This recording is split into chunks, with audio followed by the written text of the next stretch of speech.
Ben Baudouin est là pour parler du UFC. Comment ça va, Ben? Dans une forme splendide, mon cher. Ben oui, mais c'est ce qui transpire de ta présence, ma foi. Incarné. UFC 322, donc, Islam Makhachev, meilleur combattant livre pour livre au monde. Je pense qu'il a cimenté ce statut. D'ailleurs, il est redevenu dans les classements officiels de l'UFC, disons ça comme ça. Ça vaut ce que ça vaut, c'est toujours assez subjectif, mais il a repris le premier rang devant Ilia Topuria après une performance impériale le week-end dernier contre Jack Della Maddalena. Il a détrôné JDM. Il est devenu champion donc à 170 livres. 12e combattant de l'histoire avec des titres dans 2 catégories de poids. 16e victoire de suite, égale le record qui tenait depuis 2012 d'Anderson Silva. Et tu vois sur les images, il a dominé du début à la fin.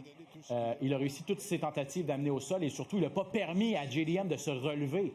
19 minutes de contrôle au sol en 25 minutes totales de combat. Il a dominé dans tous les aspects. Le voici avec ses 2 ceintures. Il a dominé physiquement.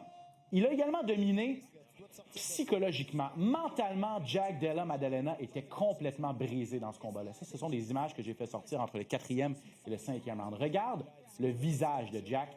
Ouais. Comment il n'a pas envie d'être là en ce moment. Tout à fait. Il était brisé. Il n'avait absolument aucune réponse. Et quand un combattant est capable de faire ça à ses adversaires, tu te demandes vraiment qui va être en mesure de l'arrêter. Regarde, la cloche va sonner là, pour le début du 5e round. Et on dirait qu'il retient ses larmes, carrément. Il fait ses prières, là. Il fait ses prières. Et je veux dire, si son coin lui avait demandé peut-être « Est-ce que tu veux lancer la serviette? » Je suis pas sûr quelle aurait été la réponse, honnêtement. Il s'est pas fait faire mal. Il s'est juste fait briser, contrôler d'un bout à l'autre. Donc, performance magistrale du nouveau champion Makhachev. Performance moins que brillante de l'ancien champion JDM, qui s'est attiré beaucoup de critiques, notamment d'un autre prétendant au titre, Ian Machado Gary, qui n'a pas mâché ses mots sur la performance de l'Australien.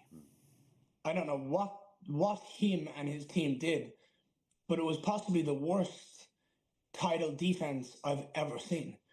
They looked like they hadn't prepared for a takedown. So it was absolutely atrocious, and he should be ashamed of himself. Islam beat him on the feet and then played with him like he was a child on the ground.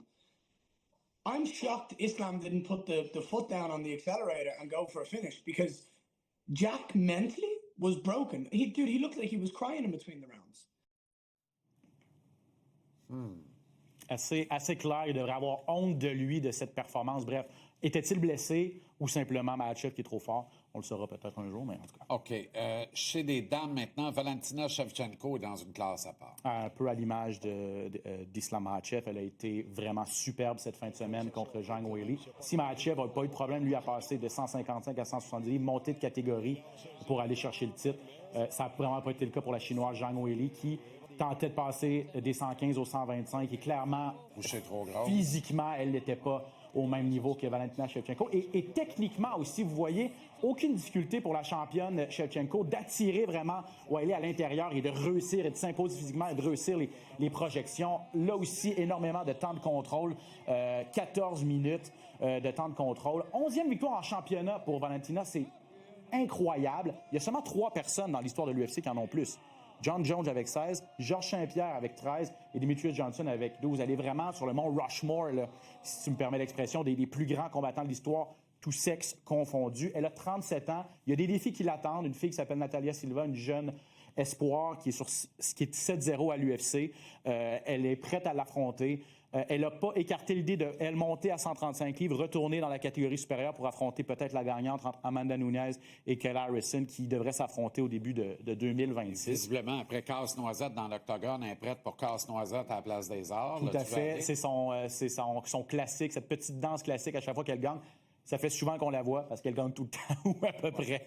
UFC au Qatar en fin de semaine. Première fois qu'on se dirige dans ce pays du Golfe Persique, avec une carte très intéressante. Je mentionne tout d'abord que c'est malheureusement pas diffusé sur nos ondes. On se garde quelques cartes en exclusivité sur la plateforme UFC Fight Pass. Donc, celle-ci, c'en est une. Samedi, c'est en journée, 10 heures pour la carte préliminaire, 1 heure pour la carte principale sur UFC Fight Pass. Mais pour les amateurs, je vous invite à le visionner si vous pouvez, parce que c'est une carte très relevée. En finale, Dan Hooker qui affronte Arman Tsarukyan. Hooker qui est le 6e aspirant à 155 livres. Tsarukyan est le premier. Donc, c'est peut-être un combat éliminatoire. Le gagnant de ce duel-là va peut-être avoir la chance d'affronter Ilia Topuria pour le titre des poids légers. Choc de style, Hooker combattant debout. Tsarukyan, vous le voyez, se débrouiller bien avec ses mains quand même, mais c'est un combattant c'est un Arménien très, très bon en lutte également. Donc, j'ai un peu peur pour Hooker parce que je pense que Tsarukyan est quand même supérieur dans ce niveau-là et il va peut-être être capable d'imposer son style. Mais bon, Hooker, vétéran qui se donne toujours en spectacle, il n'a absolument rien à perdre. Et on a entendu Machado Gary, tantôt William Machado Gary, ça c'est la demi-finale contre Belal Mohamed à 170 livres. L'ancien champion Mohamed qui va tenter de retrouver le chemin de la victoire. Et Gary, lui, après avoir été si critique envers Jack Della Maddalena, il n'a pas le choix de livrer une performance cette semaine parce que si lui aussi devait se retrouver sur son dos pendant 15 minutes contre un excellent lutteur en Belal Mohamed, il va peut-être ravaler ses paroles aussi. Donc, veut se donner en spectacle, veut aller chercher une immense victoire pour devenir, lui, l'aspirant peut-être à Islam Makhachev pour la suite. C'est une division incroyable, les 170 livres de l'UFC. Merci,